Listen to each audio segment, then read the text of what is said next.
Welcome to Damn Good Movie Memories with your host, Brian Davis.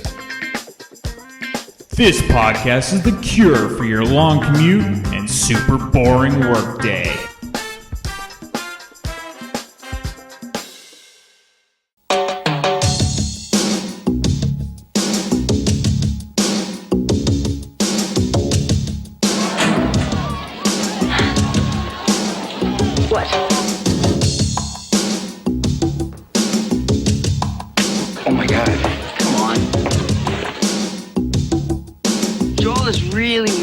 About that young lady. You know, he's also a little bit on the edge when it comes to her, you know what I mean? Bobby was just a normal teenager. Is he okay? Ask him if he wants a Pop-Tart. Hey, kids, until he bumped into Lainey and the Ettingers. Hey, shout, summertime blues.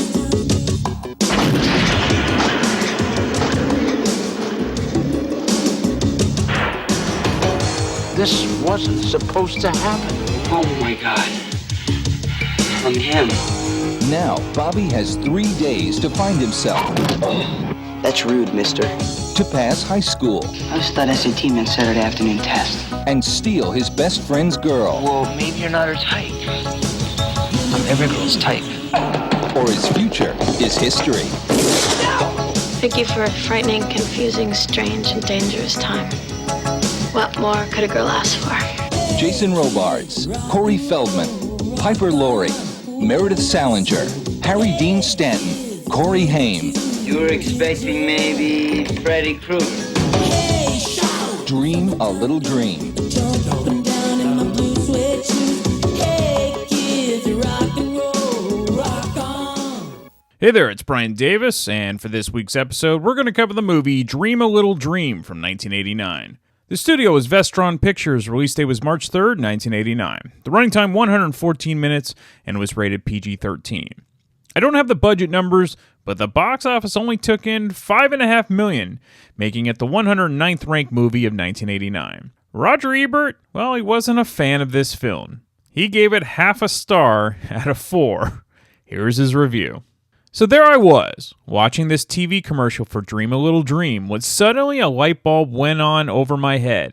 And I said, hold on a minute, because the commercial shows Corey Feldman as a kid named Bobby, who has all these problems in school, you know, and like he's in love with this girl, but she's dating the toughest kid in class, and so like, wow, what is this Bobby gonna do? After I saw the commercial, what I wanted to know was, what happened to Jason Robards? What the commercial doesn't tell you is that this kid named Bobby is not really a 16-year-old at all. He has a teenager's body, sure, but inside his head, he is occupied by Jason Robards. Right, you got it. This is another one of those never-relenting body and mind swap movies, in which an old guy winds up inside of the head of a teenager, or a teenager becomes a grown-up, or a father and son make a switch, or a grandfather and a grandson change places, or a dead husband is reincarnated as his daughter's boyfriend. It kind of makes you nostalgic for that movie where Chevy Chase turned into Benji. The studio must have guessed that the public was just getting a little tired of mind swap movies, and so in the TV commercials they simply neglect to mention the basic premise. No Robards, no mind swap. Just a kid named Bobby with a lot of problems. This is kind of an insult for Robards, but given the way the movie turned out, he may be just as happy not to be mentioned. The commercials leave out the fact that Robards is inside Feldman's body, and the movie doesn't do much with it either. Robards, as Feldman, walks and talks exactly like Feldman, which is to say that Feldman does not act as if an old guy is inside him. In the acting sweepstakes for mind swap movies, Judge Reinhold is still in first place for vice versa. Tom Hanks is second for Big, and Feldman is dead last. The movie itself, to put it tactfully, is incomprehensible. The plot is a disorganized mess, and the director Mark Rocco seems unable to tell even this simple-minded story with any degree of clarity. To cover up the chaos on screen, the movie adds the most obnoxious soundtrack in a long time, a group of rock songs that all sound exactly the same, even though they are played loudly. Dream a Little Dream is an aggressively unwatchable movie. That's the end of Ebert's review. And Ebert's review sort of summed up why the film was a bust when it was first released to theaters. But as I will cover in a bit, home video and cable did help the film out quite a bit. As Ebert referenced, in the late 1980s, they were all the rage with body swap films. The movie Big, by far, was the best film and starred Tom Hanks. Then you had the forgotten ones like Father Like Son with Dudley Moore and Kirk Cameron, Vice Versa with Judge Reinhold and Fred Savage, 18 Again with George Burns, Chances Are with Robert Downey Jr. and Sybil Shepherd. I, of course, saw them all because that's what life was like when you went to the video store on a Friday night for a weekend filled with films. And Dream a Little Dream in particular was an easy sell because I was already a big fan of many of the past films with the Coreys, whether they appeared in the films together or apart. So I enjoyed, of course, Gremlins and The Goonies and Lucas, Stand By Me, The Lost Boys, and of course, License to Drive. All right, let's get into the making of the film. So for Corey Feldman, he wanted to stretch out a bit as an actor after a string of action comedies like The Lost Boys, License to Drive, and The Burbs. Writer and director Mark Rocco gave a script originally titled Long Before Tomorrow to Feldman, and Feldman loved it. And he loved that it was a character piece, and it gave him more to work with as opposed to his past ensemble films. This would really be the first film where Feldman was the main character, and he jumped at the chance to be able to learn from a great veteran actor like Jason Robards or Harry Dean Stanton, who had been around for over 3 decades at that point in the film business. Plus, that's what the Bobby character called for, which was essentially to study Jason Robards, because Robards, his character, was supposed to be in the body of Bobby. Feldman thought of the Bobby Keller character as a more evolved Mouth from the Goonies, whom he had played 4 years prior. As you can imagine, the look that Feldman had for the film was most of his own wardrobe, so he appreciated that Mark Rocco gave him the ability to provide his own input into the character. Originally, when Rocco presented the idea to Feldman, it wasn't supposed to be a Corey's film, meaning that Feldman's often co-star, Corey Haim, wasn't going to be in the film. Feldman had wanted one of his oldest friends, Jason Presson, to play the Dinger character. Presson, you might remember, played Darren in the great teen sci-fi film Explorers from 1985. But Corey Haim appeared at the auditions when his girlfriend at the time, Lala Sloatman, came to read for the Shelley part, which she of course landed. After the audition for Sloatman, Rocco got to talking to Corey Haim and mentioned that it would be great if he could play Feldman's best friend in the film, since Haim's girlfriend would already be on set. Of course, Haim accepted the offer. Corey Haim was also Sloatman's first boyfriend. However, Corey Feldman, he felt horrible for his friend Jason Presson, who had all but landed the part up to that point. However, the appeal of the two Coreys was too much for Rocco and the producers to pass up. And while Feldman was bummed for Presson, he realized that the chemistry he shared with Haim was undeniable. Feldman said that much of the comedic performance given by Haim was improv, and that he really made the Dinger character his own. As for why the Dinger character had a broken leg, well, that wasn't in the original script. Corey Haim had broke his left leg learning how to ride a moped 2 weeks prior to filming, and thus Dinger now must have a broken leg. And actually, it works perfectly for the film, and it was a happy accident for it. Jennifer Connelly was the original choice to play Laney, not Meredith Salenger. Now, there was a rumor that the reason Connelly was not cast was due to her asking price being too much for a smaller budget film, and Salenger was then cast partly because of her dancing skills. Ione Skye was also up for the part of Laney. Now, Salenger was best known for the 1985 Disney film The Journey of Natty Gann with John Cusack. Salenger would then have a break from acting after Dream a Little Dream and would get her psychology degree at Harvard. All right, let's get into the film. So it opens with two teen friends, Bobby, that's Corey Feldman, and Dinger, Corey Haim, having a random conversation for various topics in Bobby's bedroom.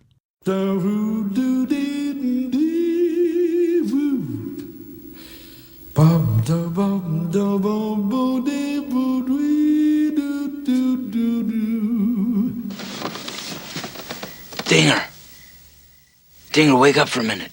I gotta talk to you, buddy. Look, Bobby, I'm asleep. Sound asleep, Bobby. I'm dreaming. Apache women. Mai Tais. Vanna White. And a whip. Oh.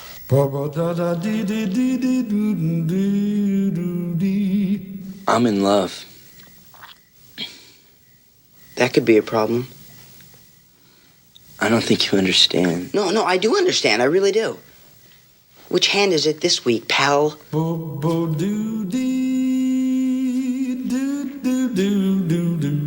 You're in love with Laney? Laney? Laney Diamond, I can't believe what I'm hearing here, Bobby. Are we talking about Joel's Laney?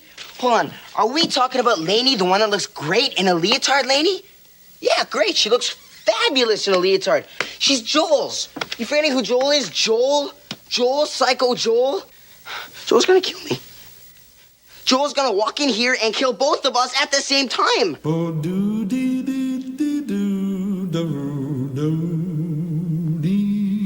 He didn't mean anything about Laney. Just relax. Are you done with your Indian mating ritual yet? You know, why does everything you have to say, why does it have to revolve around sex? Why? Why are you so perverted?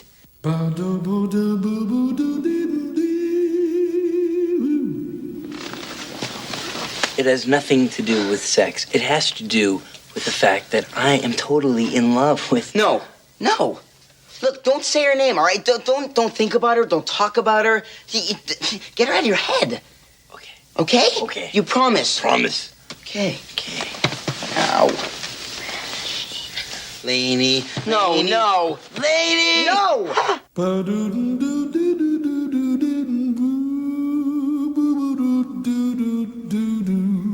What was that heh sound, Bobby? Heh. That's the way I laugh. Heh. What the hell is heh? Why can't you laugh like a man?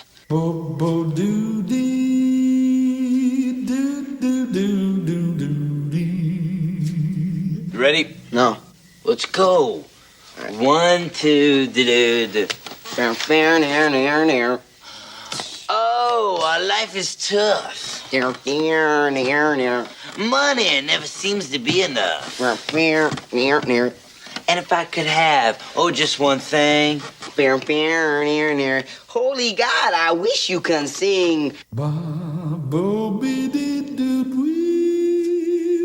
No, keep going. Give me more than that. I'm flunking every grade in school. Marvelous, so am I. Penniless. Give me something better than that. Okay, my parents don't even talk to me. Yeah? Well, at least your mom didn't run over your leg in her Volvo, right? Mine did. Yeah, but see, my mom doesn't go into spasticated seizures every once and again. That's rude, mister.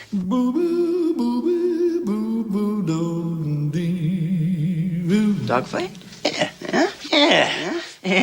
All right.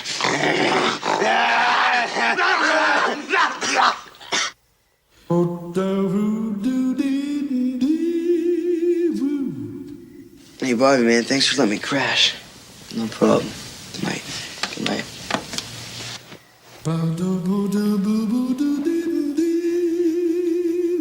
We then see Coleman Edinger, that's Jason Robards, singing or lip-singing Dream a Little Dream in a theater. After receiving a standing ovation, Coleman wakes up from his dream to his wife Gina, played by Piper Laurie. Quickly, we cut back to Bobby telling Dinger about his dream, which involves an old guy, presumably Coleman, as Bobby often has reoccurring dreams with Coleman in them. This is where early on, many folks get somewhat confused with this film, which as a kid, I did as well, because there is lots of jumping around in this movie. In any case, I'll try to avoid the confusion with this film when describing it, but if I do confuse you, just go watch the film and be confused on your own. Coleman and Gina live directly across the street from a high school, and many kids often walk through their front yard on their way to the campus, much to the dismay of Coleman, who will often lecture the kids who trounce on his lawn and flowers. Coleman does get his revenge when he sets up a sprinkler with red food dye and turns on the water on the kids. One of the fun parts of the film, and frankly most 80s films, is the fashion of the era. We see the late 80s fashion in full force as Bobby and Dinger get ready for school that day, as they cut holes in their jeans and their shirts and put gobs of mousse in their hair. This all happens while the song The Future is Bright, So I Gotta Wear Shades by Timbuk 3 plays. Coleman is then visited by his best friend Ike, played by Harry Dean Stanton, and the three go out for breakfast at a local cafe. Now, part of the reason that Ike came to visit is that Gina is a bit worried about Coleman because he's been acting stranger than usual. While on a walk with Ike, Coleman explains that he's conducting a groundbreaking experiment involving dreaming. Essentially, he wants to get inside of a dream consciously, thereby creating an all-new reality that could last an infinite amount of time. Yeah, I'd be worried about Coleman too. Coleman convinces Gina to try one of his experiments late one night in their yard while Into the Mystic by Van Morrison plays. At the same time, Lainey, played by Meredith Salenger, and her boyfriend Joel, played by William McNamara, are making out in a park not that far away. Why can't we do this inside? Because we're closer to nature. Now, feel the energy of the earth come up through your legs and arms. Feels so good. Be like the roots of a tree. You be like a root. I feel like a sap. Just relax. Stop telling me to relax. Okay, I won't. Let it flow through you. Extend out to meet it. Stop talking and close your eyes. Coleman. It's working. No, it's not, Joel. Relax. Stop it. Come on, Dingus. Come on, Dingus. Let's go. Come on, good boy. I've got work to do. Let's go. Run. Run. Go with it. Run. Why am I running? I have a broken leg. We were born before the wind, also younger than the sun. And the bonnie boat was one as we sail into the mystic.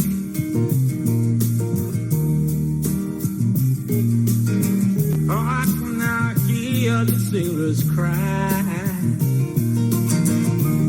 smell the sea and feel the sky. Let your soul and spirit fly into the mystic.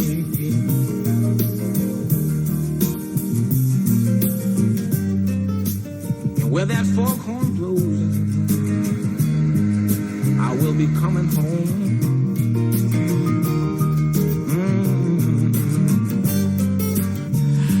And when that foghorn whistle blows, I gotta hear it.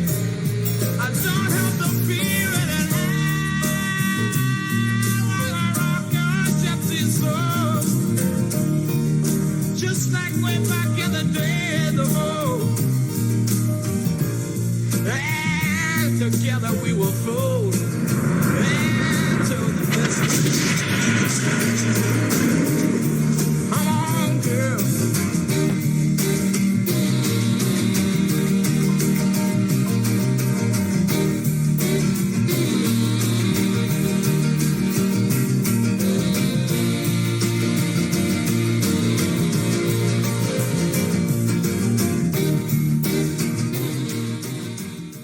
Lainey speeds away from Joel on her bike and she ends up colliding with Bobby when they both meet in the same yard where Coleman and Gina are. Bobby wakes up with his parents, Alex Rocco, who of course you remember as Mo Green from the Godfather movies, and then his mom is played by Victoria Jackson from Saturday Night Live fame. Also, Dinger is hovering over him while he lays in bed. Bobby keeps asking for Gina, and we quickly figure out that now Coleman is inside of Bobby's body. For pretty much the rest of the movie, we now fluctuate between this weird limbo land, which is shot in gray-blue hue, where Coleman can talk to his friends in his own reality. He can also talk to Bobby. That was amazing. What happened? Gina, where were you? With you? Always. But I couldn't find you. You didn't know where to look. Coleman. Hey, Pops. Welcome to Dreamland, where you get to live my life. Here I am over here. Don't you see me? You? Me. You? Me. This wasn't supposed to happen. Hey, I was just minding my own business. Some shortcuts are not worth it these days. You're telling me. Get out of here and don't come back. Hey, Jack, it's me, Coleman. I think he was talking to me. Now you stay out of this. Look who's talking. Coleman, is that you? Well, we've established our basic question. You, me. You don't seem to have any of the answers. What do you know about all of this? Shit. I'm just caught in a dream, and I don't even think it's mine. Well, it certainly isn't mine. Well, I'm not the one who was dicking around with reality. I don't care about you. I just want my wife back. Oh, you mean that sweet, lovely old lady was your wife? Then you've seen her? Oh, yeah, I saw her a few minutes ago. She was packing some things up. Packing what? Why? Well, you know, you are the brains around here, Pops, but let me tell you something just to clue you in. When you pack, leaving usually tends to follow. Take me to her. Oh, I can't. Because part of her is where you are. Well, where am I? I don't know. Wherever you are, wake up soon, because I'm going to be late for school.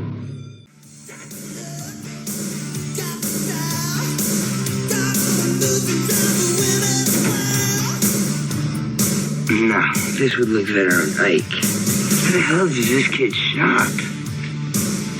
What? At least she's got a good body. Okay, what do we have here? Duck. Might be a little bit too flashy. Why do they have little cereal bowls rolled up at the end of their sleeves? I mean, what the hell is this thing?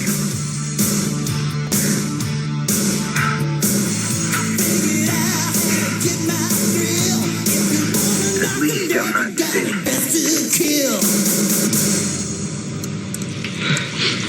You guys aren't gonna eat that, are you? Is he okay? Ask him if he wants a Pop-Tart. Yo, Bobby, let's go! Oh, Ellen Dinger is here. I'm sorry, what's your name? Gus? Gus. And... Mom. Mom. Gus and Mom. Well, I'll see you guys later. Gus, I'm going to call Dr. Jordan and have him look him over. I don't know. At least he's finally appreciating the tie I got him. It's okay. It's okay. Just the way I like it. That's all right. That's all right.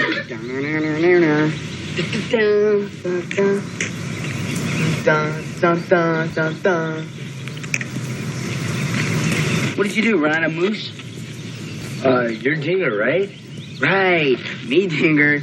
You, Bobby. Me look cool. You look like shit, pal. It's okay, though. It's okay. We'll make a fashion statement. Oh, listen, I've got some things to do. I'll meet you at school. Bobby, isn't there any film left in your camera, dude? Look, you cannot cut any more classes. Bobby, you're already on the boys' VP most wanted list. You gotta go to school. It's a dirty job. Someone's gotta do it, okay? School, you know? School? Hey, buddy. School's that way. Yonder. We traffic in Mockery. Yeats, 1928. Okay, sure. It's okay, pal. I know. I've been there. Take a deep breath. Shh, it's okay. It's all right. I'm here. I'm with you. You're okay. You're secure.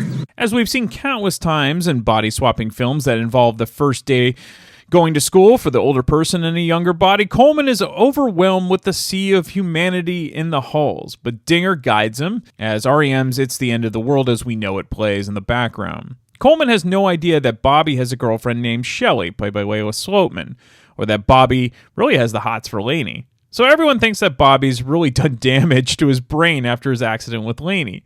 But Coleman thinks that somehow Gina is really in Laney's body since she has some of the same traits as Gina. And Shelley thinks that Bobby is seeing another girl named Gina. You break if you ask me. No, it isn't, because I really love him. You know, I mean, he was weird this morning, but... Yeah, looks like he knows it, too. He exiled himself to Slugville. Did you see him with the geeks? Yeah, I did. Laney? Huh. What were you talking about this morning? Homework. No, wrong. I do his homework. Well, attention. Hey, girls. Hi, guys. Hey, whoa, hey. Joel, what do you got in there? Let me have one of those. Let me have two of them. Hey. All right, anything else on there? All right, thanks a lot. What are you guys doing in Dorkville? Wow, speak of the devil. What do you mean by that, Dinger? Nothing. Me and Bobby were just talking about evil things, and you guys happened to show up. Nothing at all. I'm not in the mood for this shit, Dinger.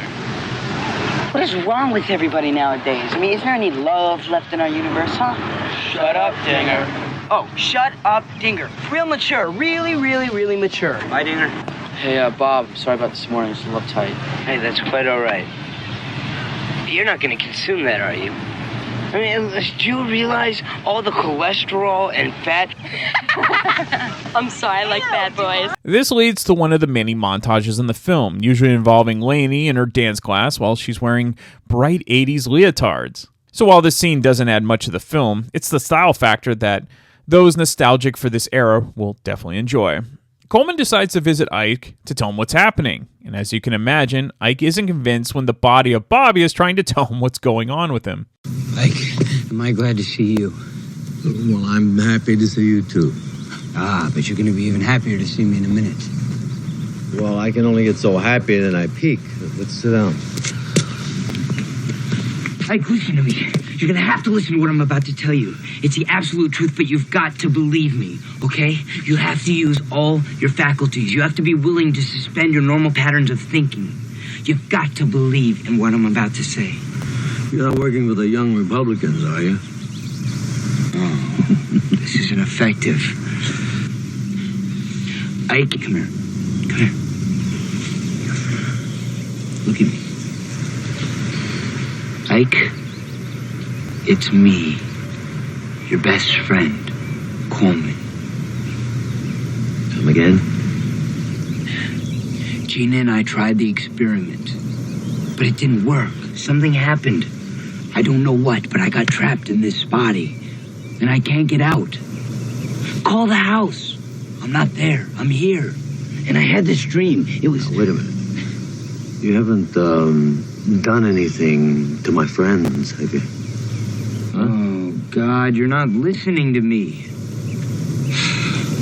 I'm tired. I've had a long day at school. Where's Coleman? He put you up to this, didn't he?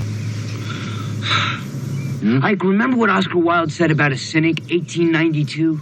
None of this is falderal. Would I know this? Watch.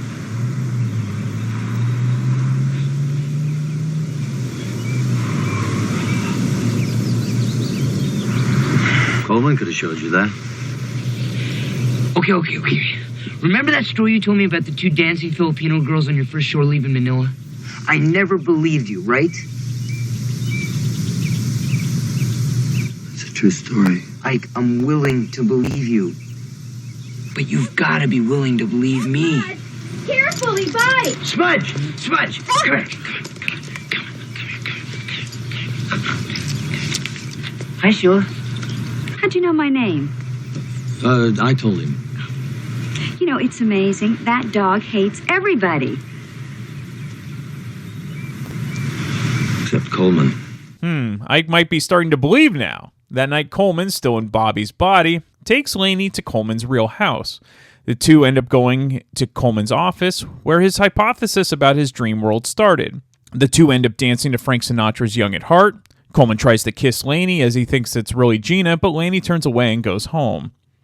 We then go back to the dream world where we see Coleman as himself still trying to get into the house where Gina is, while Bobby tries to give him some advice. Gina!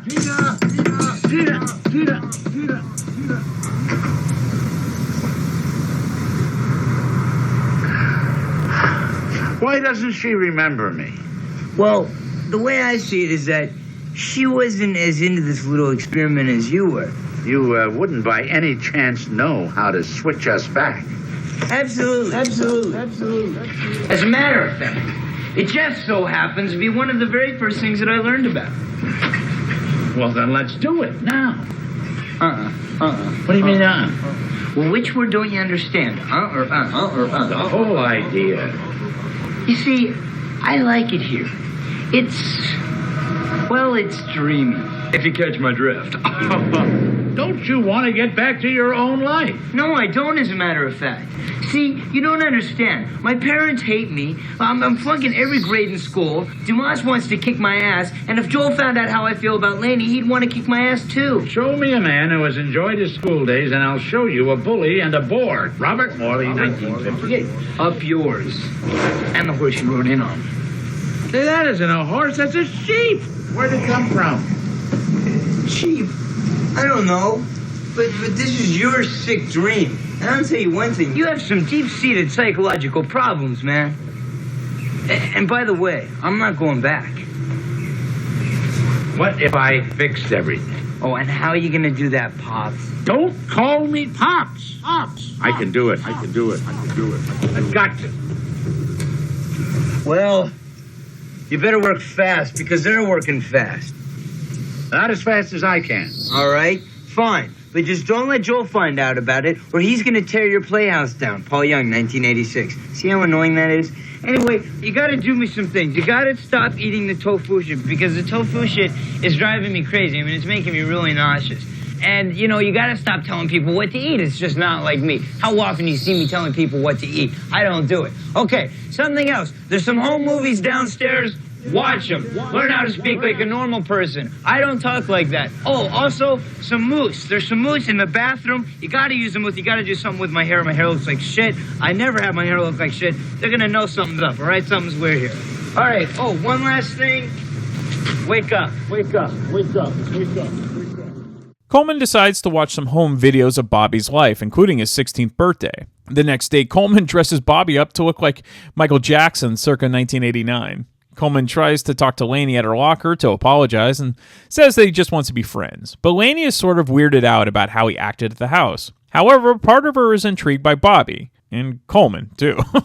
We then get another montage on the football field for a flag football game while Otis Redding's I've Got Dreams to Remember plays. After Dinger trips the school bully, Dumas, played by Matt Adler, and he trips him with his cane, Joel tries to prevent Dinger from getting beat up and gets punched out himself. Coleman then performs his Tai Chi, or at least that's what I think it is, and punches out Dumas to the surprise of everyone. We then get another montage, this time with Laney in an empty gym, while Coleman as Bobby dances in the stands before the two meet on the floor. This version of Dream a Little Dream of Me is performed by Mickey Thomas, who you'll remember from the band Jefferson Starship. Stars fading, but I linger on, still craving your kiss, and I'm longing to linger to dawn. So dream a little dream of me. Hey! Oh yeah! Stars shining bright above you. Night breezes seem to whisper, I love you. Birds singing in the sycamore tree. Dream a little dream of me. Just say goodnight and kiss me. Just hold me tight and tell me you'll miss me. While I'm alone and blue as can be. Dream a little dream of me. Stars fading, but I linger on. Still craving your kiss. And I'm longing to linger down. Just saying this.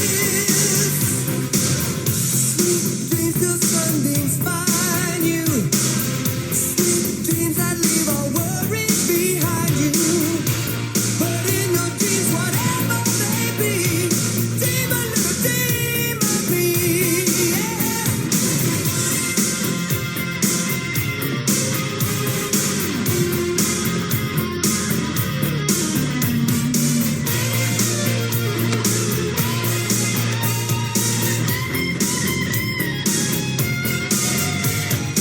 Stars fading, but I linger on. Still craving your kiss. And I'm longing to linger to dawn. Just saying this. Sweet dreams till sunbeams find you.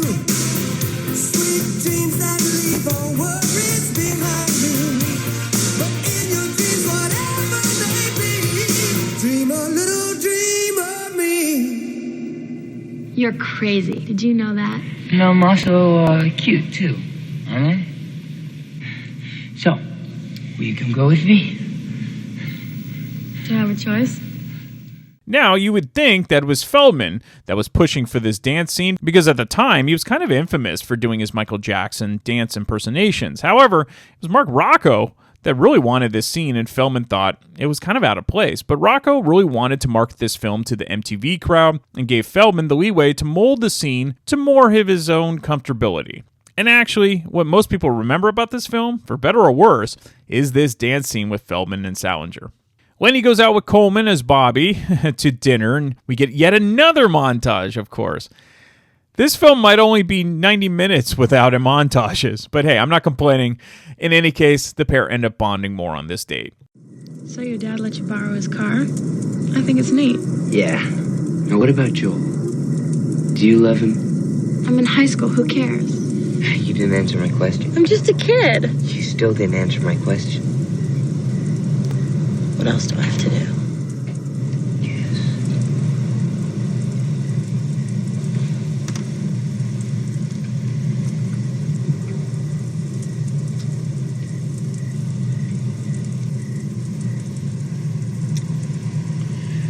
I feel so safe with you. I feel like I can tell you anything. I know. Why?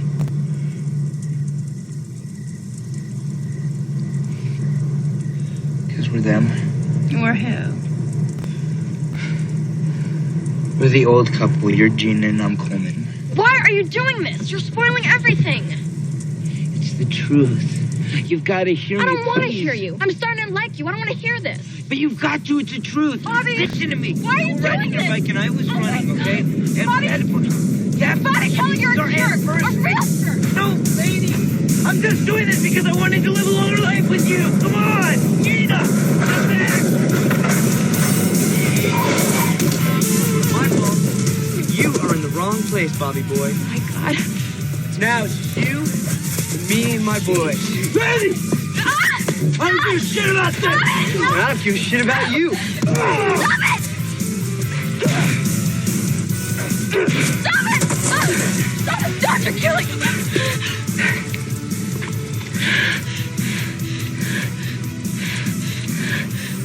Nah, I think I'd rather jack off. And you're gonna look really good for the dance, Cupcake. Do it. Bobby! Are you okay? Are you okay? Oh my God!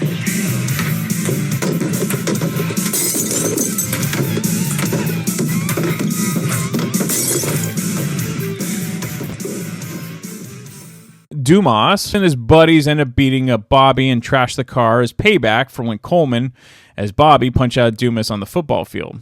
Coleman, as Bobby, tells Laney to remember her dream that night when he takes her home. All right, there's about 45 minutes left, so how will Coleman get back to reality again? Or will he even make it back? And what about the real Bobby? Does he even stand a chance with Laney? If so, what about his relationship with his buddy Joel? Well, it's all answered, plus you get even more montages, of course, and a prom scene. What more could you want? Now, while I wouldn't consider this the best of the films that the Coreys did together, it's probably better than you remember, and the soundtrack is surprisingly good, especially with the use of the classic songs. And actually, many people knew the soundtrack better than the actual film, as Michael Damon's cover of Rock On was actually a #1 song in early June of 1989. Again, it's funny how the 80s were riddled with these body-swapping movies, so I get why you may want to avoid most of them, with the exception of Big with Tom Hanks, but this one's a tad different, so I'd say give it a shot, even if the ending is a bit abrupt, and the film is frankly just confusing, but that's what it is. Now, as for why the film wasn't a success, like past Corey films, it's likely because the film was marketed as a teen film, but in many ways, it wasn't a teen film at all. It likely resonated more with middle-aged to older viewers who probably wouldn't have given this a chance to begin with, which is kind of a shame. But that's really what cable and home video was for back in the day, to give box office duds, another lease on life. And look, what also probably hurt this film, as I've mentioned numerous times, there were a ton of body-swapping movies, so filmgoers were probably already burnt down in this genre as well, even if the trailer tried to kind of hide the fact that it was a body-swapping movie. All right, some fun facts. There was a direct-to-video sequel, just like all the streaming products today that seem to come out from Amazon and Netflix. Anyway, there was a sequel that came out in 1994. I've never seen it, and I really have no desire to. Not only did singer Mickey Thomas sing a few tracks on this film soundtrack, but he also played one of the teachers in the film that holds Bobby after class. Roger Ebert once said that no movie featuring Harry Dean Stanton could be all that bad. But after seeing this film, he had to make an exception. All right, we have a special guest, and that is Lindsay, who definitely saw this film back in the day. But does she agree with Roger Ebert here? Does she still have the same thoughts of the film today compared to her 1989 initial viewings? Well, we're going to find out now. And then I'll be back next week to talk about yet another random film. Probably not a body swapping movie from my DVD collection. Okay, welcome back. We have Lindsay joining us. Hey, Brian. Hi, everyone. Nice to be back. Is it, though? Because this is the one movie where you're like, yeah, I really want to watch this one, and I had others planned. You're like, no, I really want to revisit this. I remember liking it. I love the 80s. And then you watched it, and you started to reevaluate your whole life. Yeah, it wasn't good. And that's it. And end of review. No, that's all true. I really did want to see this again because I had seen it a long time ago. And I had always known it to be among, the 80s movies that people talked about. And it had the two Coreys in it, and it had the Michael Damian, former soap opera star, song. And it had a lot of standout stuff to it. Uh-huh. And so it had always hung around in my mind as something that was worth revisiting. And I really wanted it to be good. There's so much good about 80s movies, even though they're sometimes a little bit cheesy or sometimes misogynistic or whatever, but there's still just this lovely charm. This one really just fell short of the mark. It didn't make a hell of a lot of sense. I think that was the biggest problem. People may have issues with the plots of 80s movies at times being cheesy. I'm a huge, diehard John Hughes fan, so far be it from me to say anything about his, plots and stuff. But I see he never cared about the plots. No, and it was always about the characters. The characters, but I could see where people would be like, oh, God, but I never did because I just adore him and I adore the films. But he knew that going in. He's like, the plot is secondary. This is about character development. But again, just another reason to love John Hughes because I think he's amazing. But, God, this one was just no plot, no nothing. This was, they were trying to be artsy. They were trying to be going into the 90s, I think. You watch, I think Heathers came out in 89 or 90, right? Yeah, right around there. Heathers is where Dark worked, and I think Heathers was about 2 or 3 years too early. Heathers was good. This is one where there's some Heathers elements, and they tried to be a dark comedy, and it just falls flat. And you and I were discussing, who shines in this? Not the kids in this. It's all the older actors. The parents of Corey Feldman's character is hilarious. They're hilarious. So you have Victoria Jackson, and then Alex Rocco, who played his dad. His dad. He's always eating something. Who was Mo Green in I believe. He's always eating something. Yeah. I love that. Like every single scene. First of all, even when the mom is dressed in clothes, the dad is in pajamas. Always. Yeah. And sometimes the mom is in pajamas too, but she does get dressed and have regular street clothes on at dinner. He's always in his pajamas, and he's always eating something. And then of course Harry Dean Stanton's great in everything he's in. I love him, and he's wearing a tracksuit the entire time. Yeah. Just gotta love him. And then obviously Jason Robards and Piper Laurie are good. Piper Laurie really isn't in much because he's trying to find her, but Robards is always good. Yeah, it's just like, I asked you in the middle of this when we're watching, because you were just like, God, I don't know what's going on here. It's like, what is even happening right now? But I asked you, do you think this movie would have been, I don't know, better is the right word, would have been different enough to make you enjoy it a little bit more if Corey Haim played Bobby and Feldman played Dinger? Because that would essentially be like License to Drive a little bit. I mean, here's the thing. I love the two Coreys, and I always enjoy their movies. And I just kind of loved, the whole two Coreys thing. Yeah. And this is just a movie where I didn't really like Corey Haim in it. Uh-huh. I think that the character was too awkward for him, and some of the characters he'd been playing. I think he's really great. I've always loved him. I just didn't love him as this character. Mm-hmm. I think Feldman was probably finely cast as the character. Mm-hmm. I just don't think it was a good character. And I don't think Haim could have played it better. I honestly really don't. I just think the Haim character... Dinger. ...was unlikable and kind of underdeveloped and strange. Mm-hmm.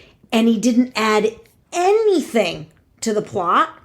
And I don't think there's anything Corey Haim could have done to fix it. I don't blame this in any way on the actors. I just think it wasn't a great film. I actually feel sorry because I love seeing those actors together. There's just something super nostalgic about the two Coreys. I don't blame this on Corey Haim. Well, and you got to remember that in '89, there's probably already been, 4 body swapping movies? So you maybe more. So the most famous being Big. But you also had Vice Versa. You had, Like Father, Like Son. That was with Kirk Cameron and Dudley Moore. The other one was with Judge Reinhold and Fred Savage. You had 18 Again, which had, I don't remember the kid's name, but George Burns was in it.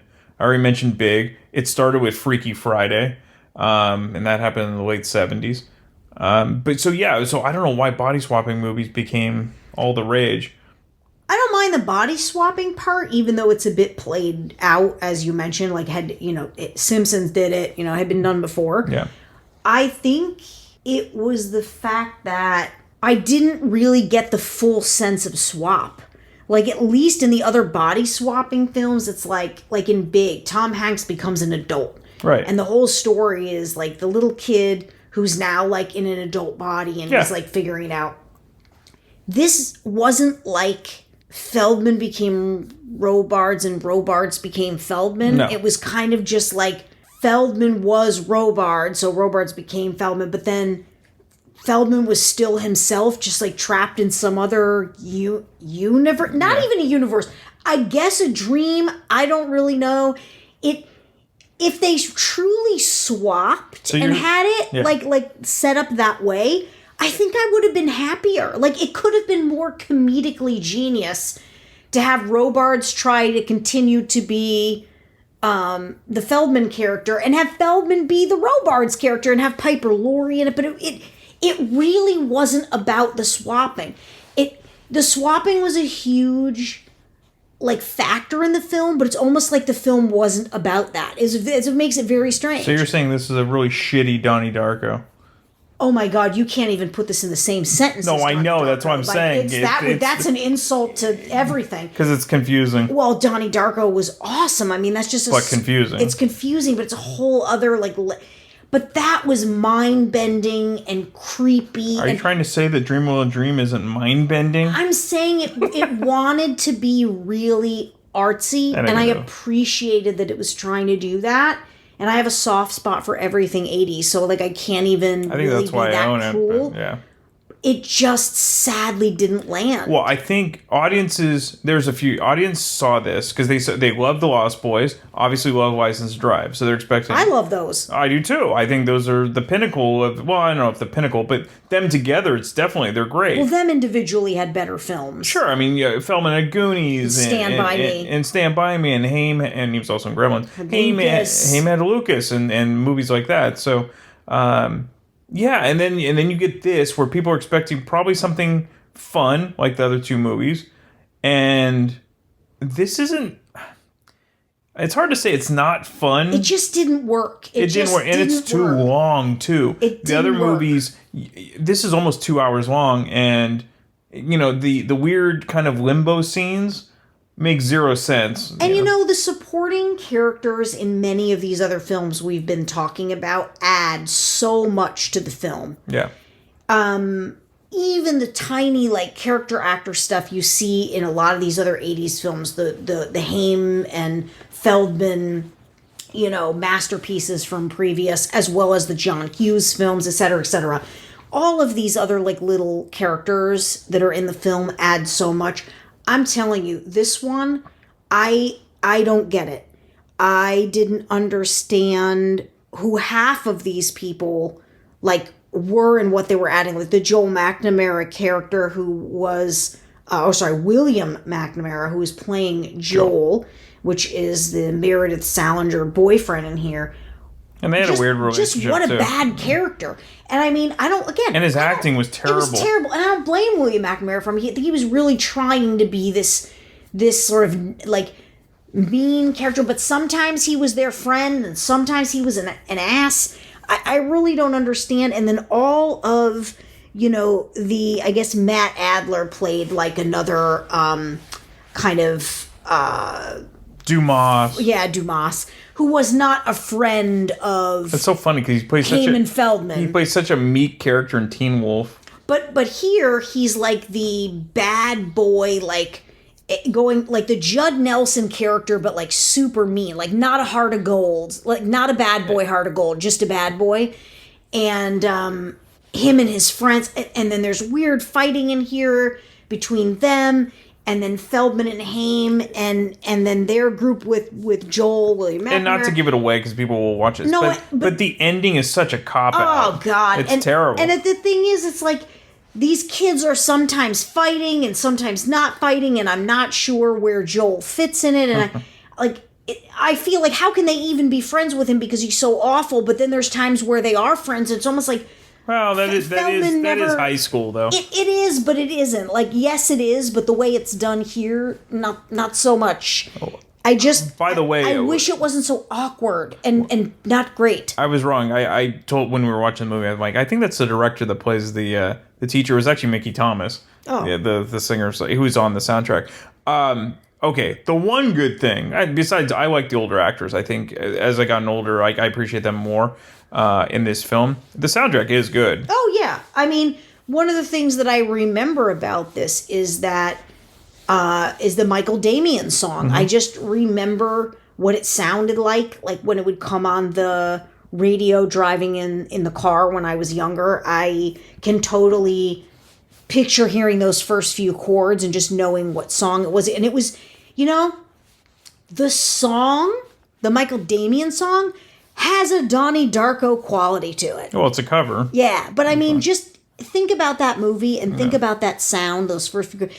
It's funny you brought up Donnie Darko because that actually vibes with it, right? So I agree that one of the saving graces of the film is the soundtrack, and it's absolutely worth listening to, if you're contemplating it, because it's quite good. And there are some scenes where they're incorporating the songs well, and there's a few awkward ones where they're doing that. I didn't really understand Corey Feldman's dance, swashbuckling Michael Jackson look. This is the bad era, so meaning no pun intended. The bad era of that album for Michael Jackson, where he's got the long, kind of like greasy looking. I mean, he looked hair. just like him. Feldman looked just like him. He went through that phase where he thought he was Michael Jackson. He was dancing and actually he dances pretty well. He danced great. But it's weird. It is weird, especially watching it now. And it was weird. I mean, I certainly noticed it, and I noticed all the similarities. Cringy. And my understanding is they were friends, or they were certainly acquainted at that time.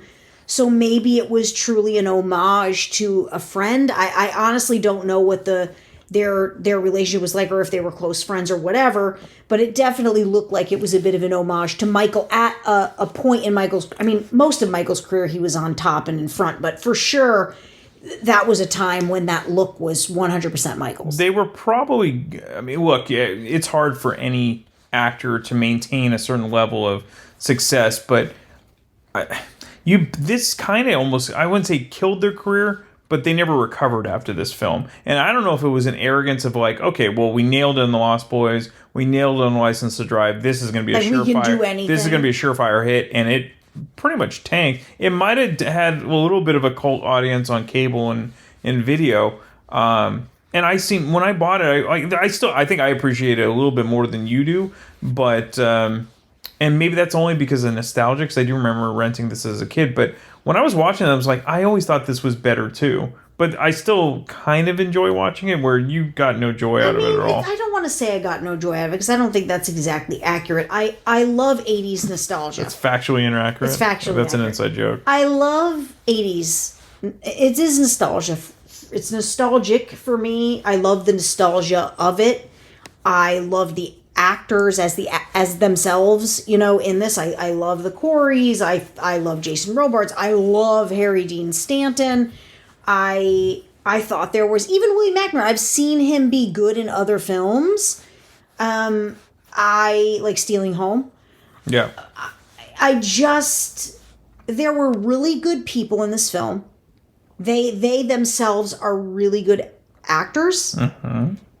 The film was just wrong. I wish because I honestly think if the film was better thought through, it either needed to be really dark or it needed to be funny. And it didn't really do It kind of misses on both. Well. Yeah. And it's too long. It's like too long if it for this went time Donnie Darko route, it could have been dark. If it went trading places, it could have been kind of funny. I don't think in '89 at this point, I don't think they could have gone too dark. Heather's really I keep referencing that because that's a movie where it is a dark comedy that worked, but it didn't do super well at the box office. It kind of caught on afterwards. I don't think they could have gone dark here and been successful, but they may have found an audience later. They needed to kind of do something closer probably to The Lost Boys. Yeah, because that's a great one. And most people who, know the Coreys know that film. I love that it's one of the few films that's filmed in Santa Cruz, where I lived for a few years in Santa Cruz, California. And Killer Clowns from Memphis. I love that. And Us, Jordan Peele's Us. That's true. And I think a Dirty Harry movie. Which was really great. Yeah. This could have been so much better. It just did not pick a lane. Nope. It couldn't decide. So you're never going to watch this again.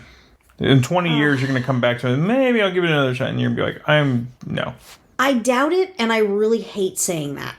Because I don't want to say that. Because I can't even tell you how many times I have watched and rewatched 80s films, even the ones I know are not the best. I mean, look, not every 80s film was great.